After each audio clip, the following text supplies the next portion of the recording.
नमस्कार, मैं हूं निवेदिता।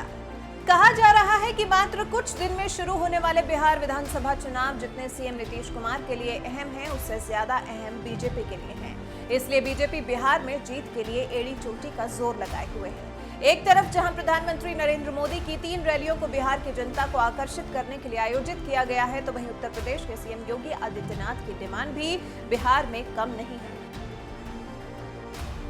बिहार में बीजेपी के उम्मीदवार और साथ ही जेडीयू के उम्मीदवार भी सीएम योगी से अपना प्रचार प्रसार करवाने के इच्छुक हैं।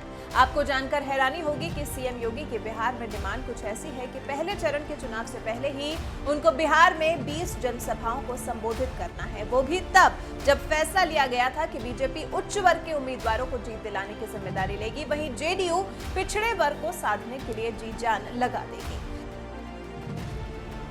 लेकिन सीएम योगी तो मानिए हर वर्ग को लुभाने में जुटे हैं। योगी आदित्यनाथ खुद ठाकुर यानी कि राजपूत समुदाय से आते हैं, तो उनके लिए बिहार के उच्च वर्ग को लुभाना कोई बहुत बड़ा काम भी नहीं है। उनकी छवि भी उच्च वर्ग के फेवर वाली ही ज्यादा रही है। जेडीयू के लिए ये चुनाव काफी कठिन दिखाई दे रहे हैं। प्रवासी सरकार से खासे नाराज हैं। ऐसे में जेडीयू एनडीए का हिस्सा है, तो सीएम योगी की जिम्मेदारी बनती भी है। ऐसे में अगर पीएम मोदी और सीएम योगी उम्मीदवारों के पक्ष में प्रचार प्रसार करते हैं, तो इससे लोगों के बीच शक्तिशाली नेताओं के जेडीयू के साथ होने का संदेश जाएगा।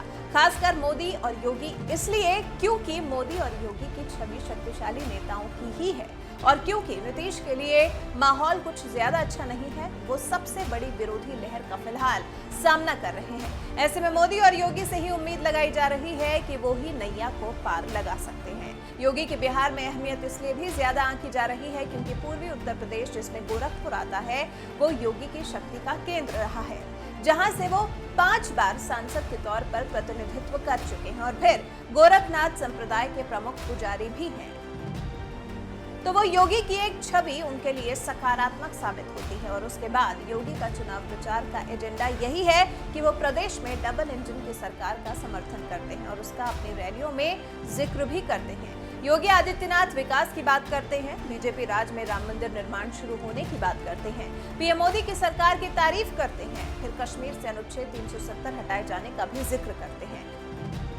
इस सब के अलावा योगी के अपने प्रदेश में लव जिहाद के खिलाफ एंटी रोमियो स्क्वाड का गठन और गौकशी पर पूर्ण पाबंदी जैसे फैसले अक्सर लोगों को लुभाते हैं।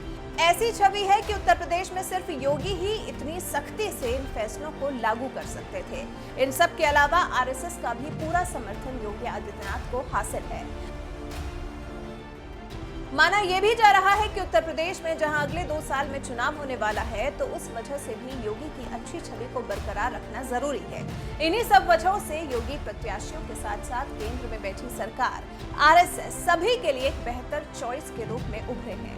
मतदाताओं के बीच जाते रहने से लगातार योगी की छवि में सुधार आएगा। मतलब सच पूछा जाए तो फायदा दोनों का है। जहां प्रत्याशी योगी की अच्छी छवि की वजह से उन्हें अपने प्रचारक के रूप में बिहार बुलाना चाहते हैं, तो वहीं साल 2022 में होने वाले यूपी चुनाव के नजरिए से ये बिहार चुनाव सीएम योगी के लिए खुद भी काफी अहम हो चुका है। हालांकि अब देखना दिलचस्प होगा कि योगी से प्रचार करवाने के बाद भी बीजेपी और जेडीयू प्रत्याशियों को कितना फायदा मिलता है। इस पर आपकी क्या राय है? क्या आपको भी लगता है कि सीएम योगी की बिहार में डिमांड किया जाना बिहार चुनाव के लिहाज से काफी अहम है? क्या सच में बिहार चुनाव में सीएम योगी के प्रचार प्रसार करने का फायदा होगा? हमें अपनी राय कमेंट कर जरूर बताएं।